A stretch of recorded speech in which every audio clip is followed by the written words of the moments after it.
What's going on, YouTube? About to weld my spider gears together.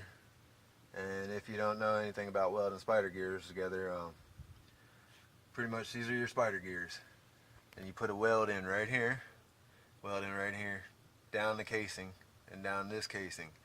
You don't want to get any on this pin or right here, or you won't be able to get your axles out.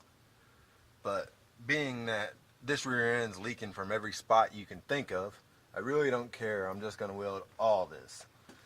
I've got grease right here to put on my main gear so I don't get no slag on it. Before you do it, you got to get a torch and clean all this up.